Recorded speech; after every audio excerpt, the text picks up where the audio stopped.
चाहते हैं, जो आपके हक और अधिकारों को कैद करना चाहते हैं, उन्होंने एक ऐसी व्यवस्था बनाई कि कुछ लोग इस देश में वर्ण से जाने जाते हैं और कुछ लोग जाति से जाने जाते हैं। ये बात सही है कि नहीं है? देखिए, 4 वर्ड उन्होंने बनाए और जो वर्ड वाले लोग हैं उनके पास सारे अधिकार हैं और जो जाति वाले लोग हैं उनके पास सारे कर्तव्य उनको दे दिया। और जो वर्ड वाले लोग हैं वो जाति जनगणना नहीं करा रहे हैं, तो सामाजिक न्याय कैसे होगा? जब जाति के हिसाब से लोगों को संपत्ति नहीं मिलेगी, हक हिस्सेदारी नहीं मिलेगी, तो सामाजिक न्याय कैसे होगा बताइए? और हमारा समाज वो जाति गुटों में बटा हुआ भी है। हम उनके षड्यंत्र के शिकार भी है लगातार। हम नहीं समझ पा रहे हैं कि हमें आपस में लड़ाया जा रहा, ओबीसी को ओबीसी से लड़ाया जा रहा है। और अगर हम अभी नहीं चेते, जो लोग ये लड़ाई लड़ रहे हैं, लगातार जो वैचारिकी को बढ़ा रहे हैं, मैं उन सबको बहुत बहुत बधाई देना चाहूंगी। और मैं बीच में एक चीज और कहना भूल गई थी कि जो हमारे एक सामाजिक चिंतक, लेखक, जो समाजवाद के लिए जिसने अपनी जिंदगी कुर्बान कर दी, मैं उनको अश्रुपूर्ण श्रद्धांजलि समर्पित करती हूँ।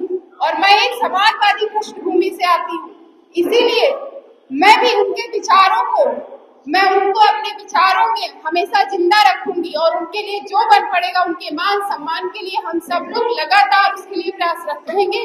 मैं आदरणीय फ्रैंक हुजूर साहब की बात कर रही हूँ, जिन्होंने अपनी जिंदगी समाजवाद के लिए कुर्बान कर दी।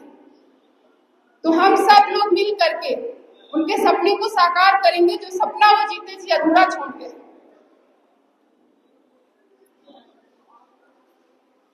जाति के नाम पर लगातार जाति सरकार, अभी जो सत्ता में काबिज लोग हैं वो मनवादी व्यवस्था को बढ़ावा दे रहे हैं। वो कह रहे हैं धर्म खतरे में, धर्म खतरे में है। आप बताइए, ये धर्म नहीं खतरे में, उनका सिंहासन खतरे में है, क्योंकि अब इस समय पीढ़ी जो बहुजन समाज के लोग हैं वो जागरूक हो रहे हैं।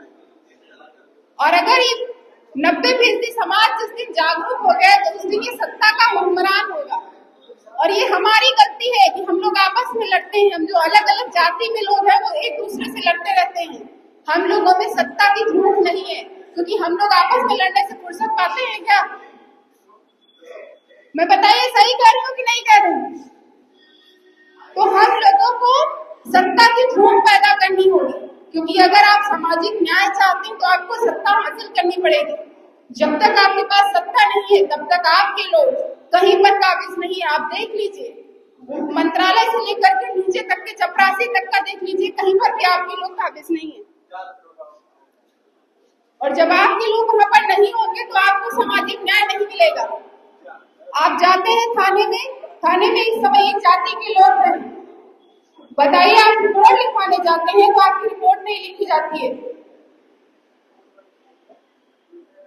कुछ लोगों ने सारे अधिकार अपने पास रखे और कर्तव्य, जैसे देखिए ब्राह्मण, क्षत्रिय, वैश्य और शूद्र।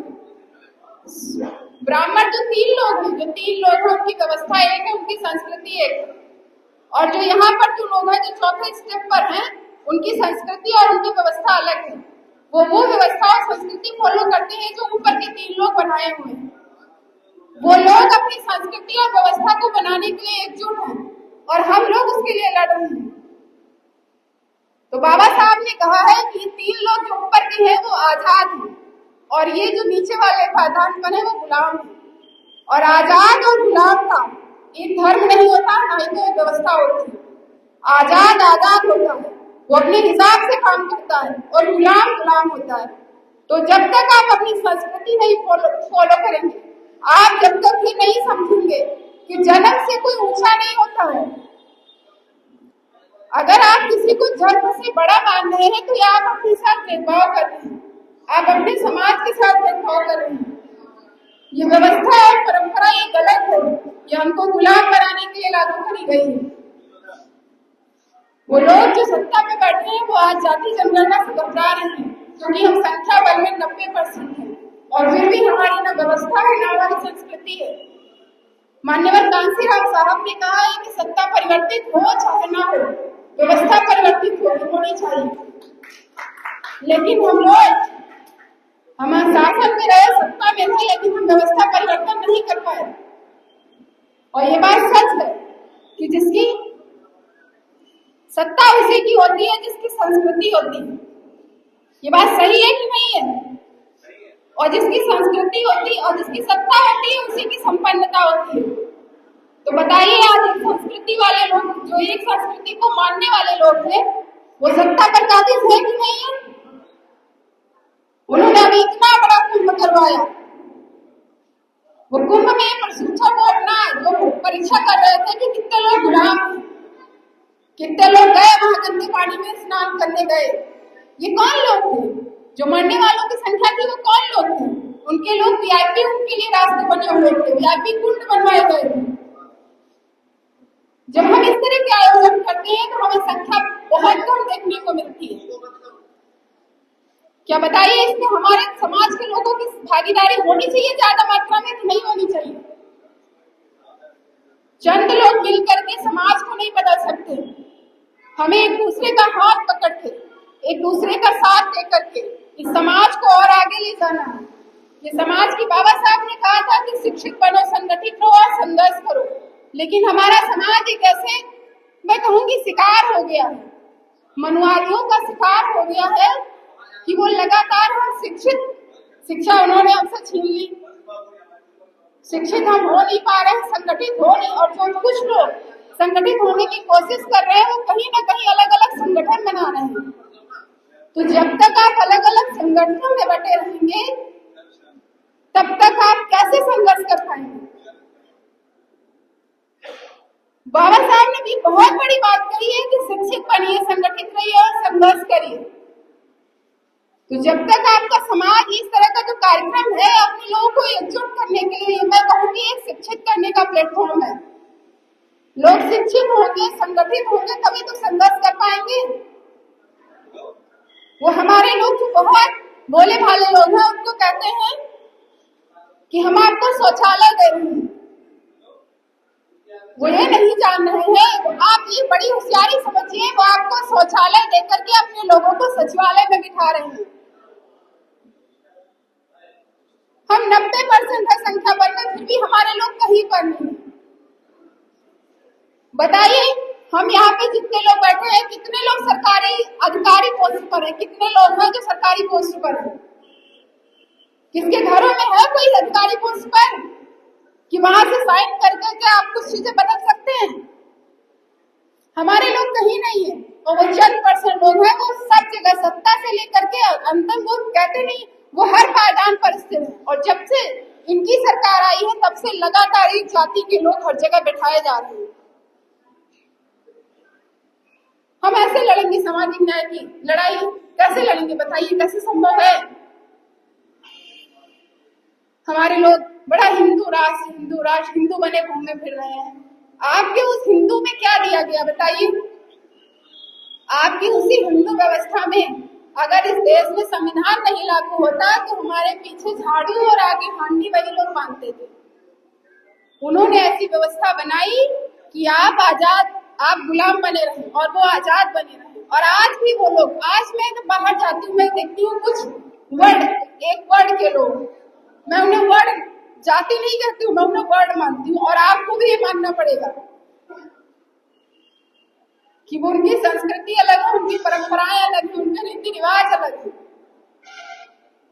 और जब तक आप अपने आप को नीचा मानते रहेंगे, उन्हें ऊंचा मानते रहेंगे, तब तक कुछ बदलने वाला नहीं है।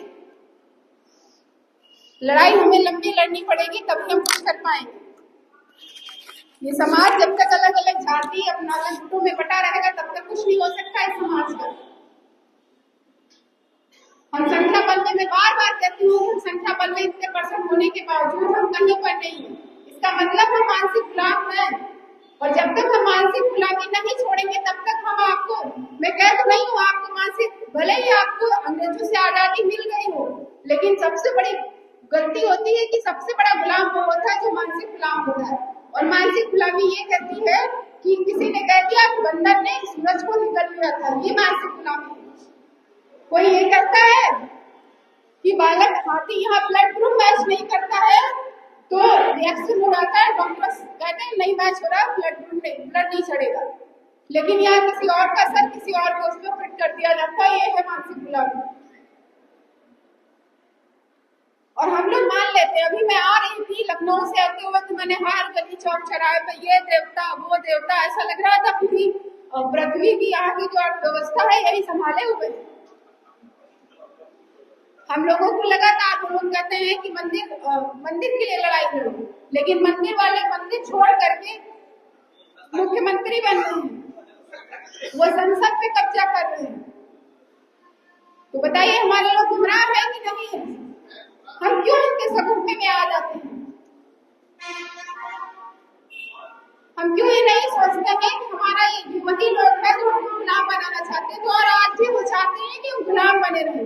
आपको ये 3% लोग हैं और इनका कुछ इनके पास सब कुछ है। हम इतने परसेंट आम संख्या बल में 90-95% है। अब जाति जनगणना हुई नहीं तो पता कैसे चलेगा कि हम लोग कितने परसेंट हैं, क्योंकि हम लोग तो आंकड़े पहले के बताते हैं कि 15-85 की लड़ाई, 90 बनाम 10 की लड़ाई, इसीलिए लोग जाति जनगणना नहीं करा रहे हैं। क्योंकि उन्होंने एक रोटी का पूरा जो चौथाई हिस्सा है वो सिर्फ एक हिस्से में आपको पूरा 90 लोगों को दे दिया और बाकी 3 हिस्से अपने खुद को खा गए।